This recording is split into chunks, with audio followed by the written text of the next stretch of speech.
2021 kicked me in the butt. I didn't edit or upload for a year, but I wanted to. I recorded a lot still. This is some of that footage. I had some really special moments in 2021, but they were made great because the year as a whole was a struggle, and in the end, spoilers, my grandma did pass away. I just wish there were more free resources for younger caregivers to get through this stuff. So I had just had the most stressful Christmas of my life because I was taking care of my grandma. So who wants trying to to get start the everybody's meeting? gifts together. For some reason, I decided to try Vlogmas for the first time in my life, which honestly probably got me through it because filming is fun for me. So, I mean, I wasn't having fun, but it made me feel like, you know, fake it till you make it kind of thing. Anyway, got through it somehow, but I was like burnt out, frazzled mess. So at this point, it's January, I wanted a car wash. So I pull up, I pay, I wait, the guy ahead of me gets done and starts leaving, but then he spots his friend and pauses. His friend jumps into his car, and for some reason he backs up and starts my paid wash. I was like, wait, what? So I was waiting to go next in this car wash, and this guy pulled forward and then backed up to take the wash that I just paid for. That's never happened to me before. He's got a lot of nerve. I don't know what to do. But yeah, fun stuff. So I pulled around to the front to stare at this guy because I was like, what's going on? What are you doing? And I sat there long enough that his friend got out of the car and gave me some money. Turns out it was an honest mistake. These guys are so sweet. I'm out here with my chronic fatigue butt because IBS and I can't tolerate caffeine. And they were just like, here, have this 20 for the car wash that we stole. And I'm just like, oh, Lord, forgive me for my harsh judgment. Honestly, I wish I'd kept that energy for the rest of the year and demanded more consideration and help because caregiving is a whole thing. You're a hotel concierge for one person. It's constant on-call activity and keeping one eye open when I'm sleeping. I actually did sleep in the walk-in closet in our old apartment to keep an eye on my grandma. So I just wanted to show this because I thought it was hilarious. I'm watching Wendy's live stream Overwatch right now, and they've got this number that you can call advertised on the top of the stream. Wendy's is pleased to award you a settlement of 2 hot, fresh breakfast sandwiches. If you're satisfied with old breakfast somewhere else and dialed this number by mistake, you may as well stay on the line because you clearly don't have any taste or friends to talk to. So I ripped my headset out and I got these just last minute and they just did not work out.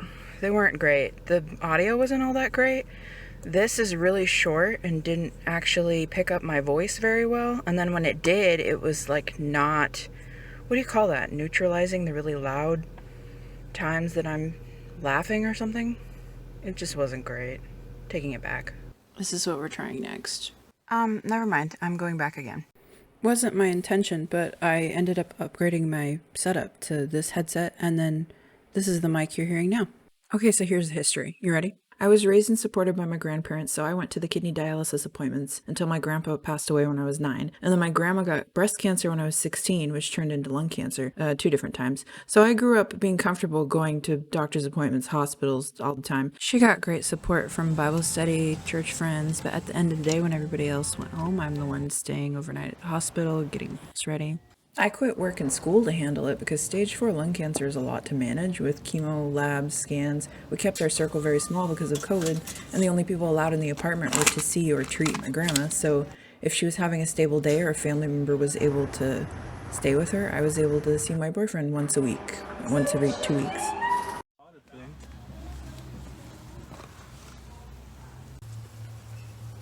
And he got it.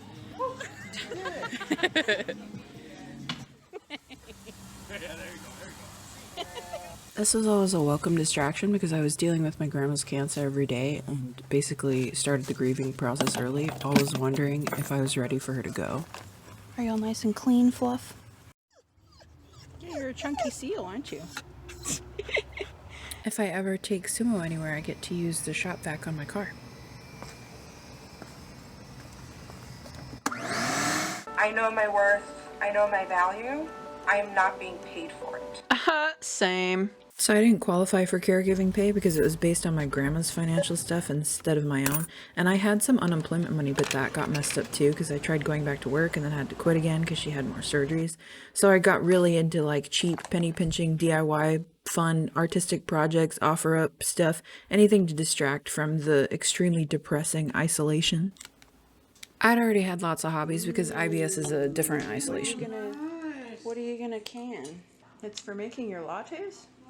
Let me just walk to the back porch to get a stapler.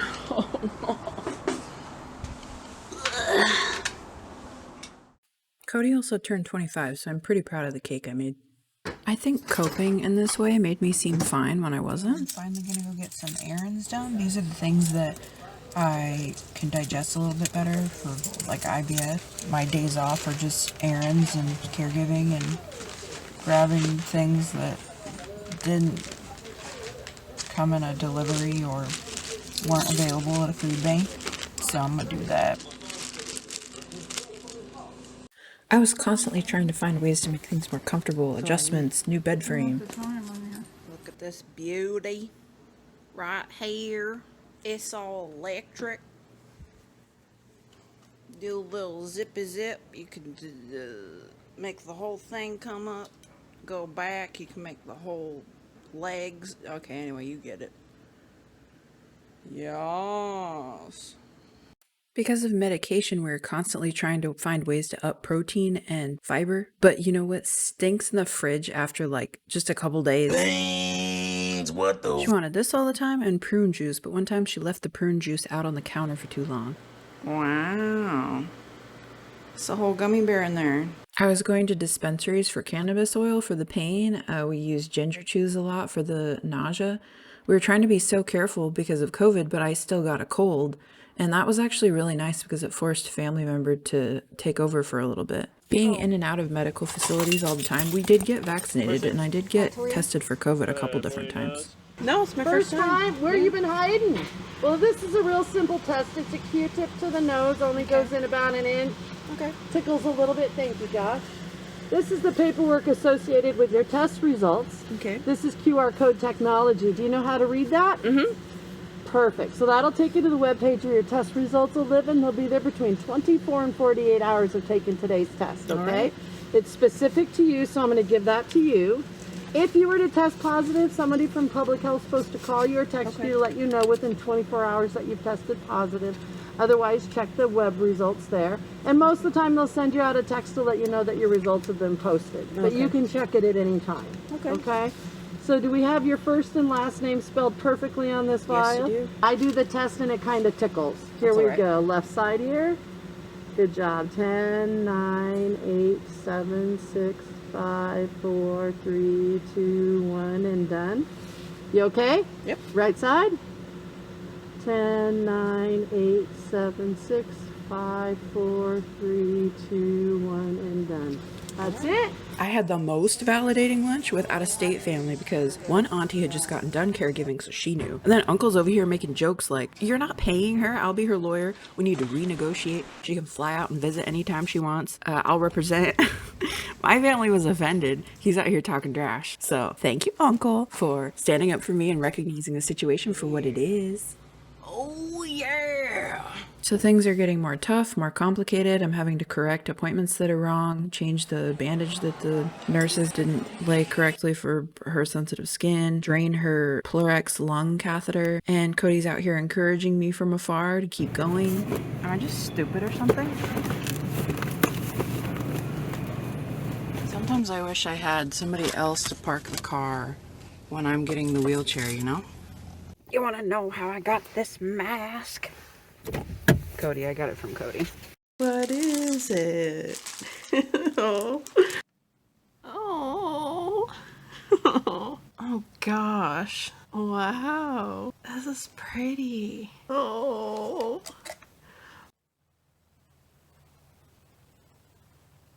Wow. But I'm running out of money, and a family member finally said, "Look, if I can help you more, then you can try to get a part-time job." I knew that working and caregiving at the same time was too much, but working and trying to train someone else to do caregiving it was not great.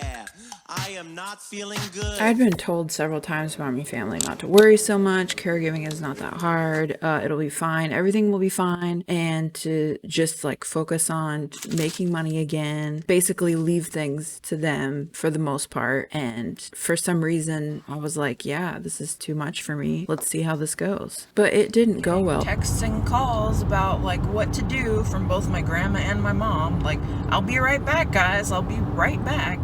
All of that clueless gaslighting led to some pretty tragic stuff, and I knew it was all over when I came home. I went to bed, and in the middle of the night, my grandma had a fall because she hadn't been on oxygen for 2 days because someone else had brought her home from an appointment and never turned the machine on. I'm still being told, don't worry, everything will be fine, but we had to have an ambulance take her to the hospital the next morning. And that was the last time she was at the apartment where we lived. Like, she was in and out of the hospital and then unfortunately taken to my mom's house for attempted rehabilitation because she didn't have stairs like the apartment did, which also didn't go well. So eventually she gets the option to raise the pain meds or do radiation, and she hated getting high, so she picked radiation. My grandma was very determined to get through the appointments and try, but it was very difficult to get her to the appointments because we were measuring out liquid morphine in little vials and oxycodone, and it still wasn't strong enough for her pain. They said it would help. It did not. So to cope, I made a mushroom hat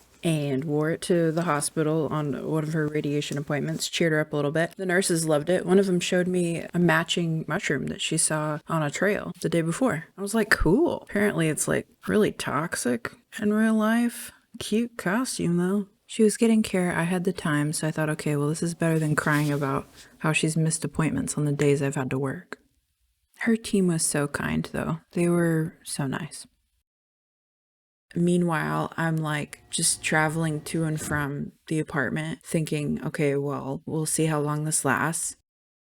So at first my family says, don't worry, no matter what happens, we will support you for like a couple months in this apartment until you figure out what you want to do. Because my grandma had been paying for everything. I'm like, okay, well, there's also like a buyout fee for like breaking the lease early. A lease that I never wanted to sign because I knew we were not going to be there for another year. I'm told, oh, don't worry about that either. Like, we'll figure that out. Then my grandma's at my mom's. She realizes she's never going back to this apartment. So she says, turn in our notice. Like, let them know we're not living there anymore. And I'm like, oh, okay. She was getting better care at the hospital than she would have had with me or my mom. So I was traveling to my boyfriend's a lot just for comfort, support, not gaslighting.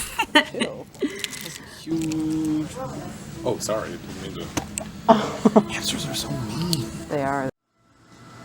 These are cool looking. RGB fish. Oh. So I'm trying to figure out, okay, what am I gonna do next? I guess I'm running out of time because we have to be out by the end of the month. And I'm being asked by family, like, what are you gonna do? What are you gonna do? I'm like, I can't afford rent in Washington State. Like, I'm not trying to get another apartment by myself. I don't trust roommates. Like, I haven't been able to trust people this whole process. I don't know anybody. I don't trust anybody. So I just didn't say anything. I didn't make any decision. I'm just like starting to get ready to move out. But here I was thinking I had more time, and then suddenly I was done. I was like, oh, okay, I gotta start getting rid of stuff. So I'm thinking a whole month in advance, like, I need to get rid of stuff, I need to sell stuff. And my family is still telling me, like, no, you have time, don't worry about it. Like, so I'm having to move out by myself, essentially. I even mapped out local Airbnbs that I could stay in for cheap in case I needed to put all of my stuff in storage and just like couch surf or travel around, backup plan, Planet Fitness subscription for showers kind of thing. I'm like planning to live out of my car.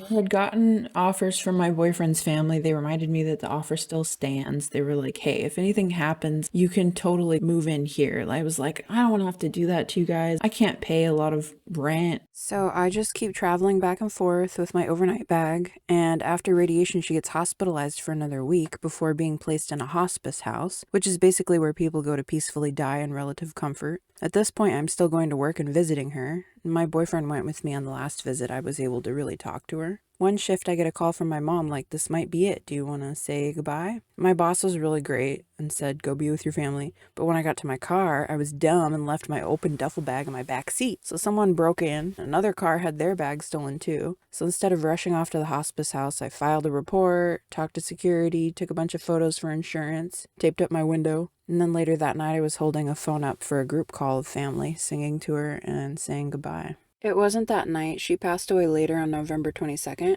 And on a call with my mom, she and my uncles made the arrangements. So I just stayed at my boyfriend's for comfort, and they were sweet. You know how when you're going through a hard time, people say, let me know if you need any help. I had a friend offer, and I was like, yeah, if you would like to help me move all, like, that would be really great. Like, my boyfriend's trying to help me move stuff, and this friend bailed on me. I mean, a lot of people didn't know what was going on because we hadn't said anything. Nobody knew, like, how fast it was moving. I was just having to do this on my own. The Comcast lady said that she has a corgi too, and that this is the best mask that she's ever seen. Because she has a tricolor, and I showed her a picture of Sumo, and she was like, oh, he's Blue Merle. She's like, do you like pizza, or does he like pizza? Because I was telling her it's my boyfriend's corgi. Technically, both of our corgi? I don't know. I said we both like pizza. And they just kept saying, like, this is messed up, and if you want to be here, like, you can be here. And I finally said, you know what? I think that's the safest option for me, mentally, physically. I can't do this anymore. I don't want to try being out there in the world when I'm grieving.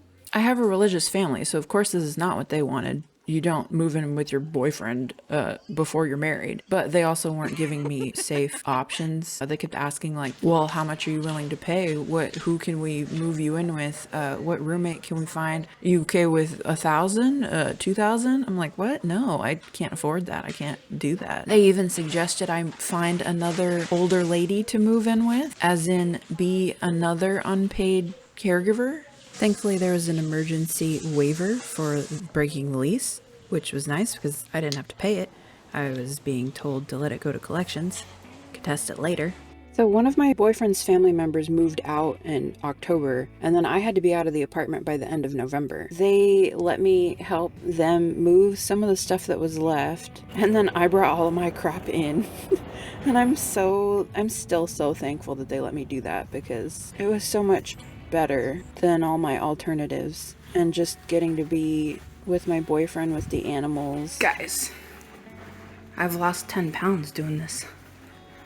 I got a little help from my family moving the big stuff, and then Cody helped me with the rest, and I got to spend Christmas with them. It was the most relaxing Christmas I've ever had in my life. It wasn't anything flashy, just really nice. And then my family agreed to let me have whatever my grandma wanted to leave me, which was nice because I thought it would go towards funeral costs or end-of-life care. So I was able to pay the last utilities fee in the apartment and offer a little rent later on. And I bought Christmas presents and groceries. As of today, we still haven't had a memorial for my grandma because it's been interesting trying to organize all the family that wants to be able to go. So we'll see when that happens, but for now I'm still working that job I found and getting to decompress, I guess, with Cody. Working